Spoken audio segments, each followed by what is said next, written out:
job. And it's interesting. You read it? I rewatched it, watched it back. Okay. It's interesting because you sound very different than you do now. My voice? Yeah. Yeah? The whole thing feels quite... You see, I'm changing. Not in appearance, just... But like, looking back, were you nervous that day? What were you thinking at that point? Probably terrified. I mean, you haven't coached anybody at the highest level, and in the middle of the season, without any preparation, without really a coaching staff, you get asked to do this amazing and big job. I was looking around the people that were making that decision, and they were so convinced, So, first of all, obviously, you want to respond to that trust. Obviously, I had very strong feelings towards the club. So I just wanted to make sure that I didn't disappoint anybody, that I was capable of doing it. And the only way to do it is start day by day and start to experience that, start to get close to the players, to the staff, and see, okay, this can work. You couldn't say at the time, but it was obviously a bit of a mess. I think we all knew that when you came in. It was difficult. It was a difficult time for the club. Yeah. Was there a moment in those first few weeks where you were like, wow, this is a bigger job than I thought it was before? Yes, because there's a lot of situations that kept surprising us, that it was very difficult. I mean, the COVID one brought all the kinds of stuff that make the life much more difficult.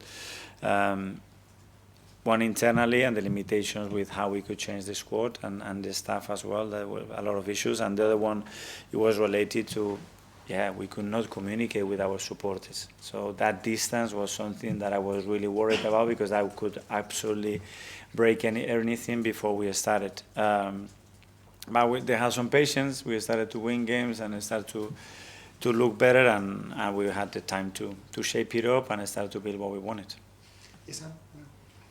Hi. Over the 5 years, one big element that struck out to me was the changing culture you obviously embedded in the club from when you first took over to now. It's a completely different set of values and culture.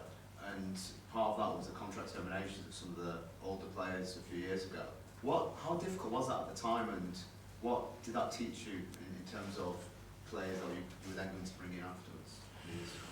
Well, the first thing is understanding what is a good culture and a bad culture. And to do that, what I did is basically ask through somebody that I employed to give me their opinion of how they feel to work in this football club, whether it's players, staff, in all kinds of roles, in all kind of responsibilities. And then I had a very clear picture of what they thought and how they felt about it, and it was clear that it had to be changed. And that must have been a pivotal point, surely, because once you've uprooted, the culture changed everything. Yeah, because that were the roots of our football club. So if those roots were damaged at that level, there was nothing to build without that. So the first emphasis and where we have to put the energy and big decision, it was to make sure that those roots were clean and were in the right context, in the right place to be able to create and build what we wanted to build. Jordan? Who was that you employed? Sorry? You said you employed someone. So Yeah. Who was it? A person that is specialized in that. A very good friend of mine. Yeah. And did that ultimately help? Very well. I think it helped. He brought a lot of clarity, and it's not something random that is a feeling. I wanted to get away from a feeling. No, because in the past this happened. No, it's not a feeling. It's a fact. You tell me how you feel every single day about this relationship, about the way we communicate, about your part, your responsibility, this and that, and then it's something that is real. A friend in football? Mm-hmm. Who's close to the club? You're not going to get the name. We can try. Okay. Mikel, just going back to when you your first day, you were really young. You were like 37, weren't you, at the time? Looking back, can you believe how you managed to cope with all that pressure at such a young age, and how have you matured as a person as well, away from football? I have managed because I have people around me that they had a lot of faith and trust in me, and I have people that are much better than me in many aspects. Like always, surround yourself with the best people, with people who have more experience than you, a different vision, different kind of eyes, different ways of thinking, and make sure that you listen to them, you give them responsibility and help you in the process, because obviously I'm still very young, and as I said, I have so much to learn, but on that period, obviously, I had zero experience. And do you think that you've become a little bit calmer? You talked about this a little bit this season, but during games and stuff, you've mellowed out a little bit more than when you first started? I think so. I think it was necessary. I think it's better. I think the players need different stuff, as I said before, and hopefully it helps them. Okay, last couple. John? The first 5 years of the Arteta era, saw the Amazon documentary when you were jumping about with light bulbs. How do you look on that? Well, thanks God you haven't seen a lot. So that was just a small part. I haven't seen it, so difficult to say. I think people comment on those aspects. I don't know. It's the way I am. I like to think on different ways to inspire players, to get the staff players together.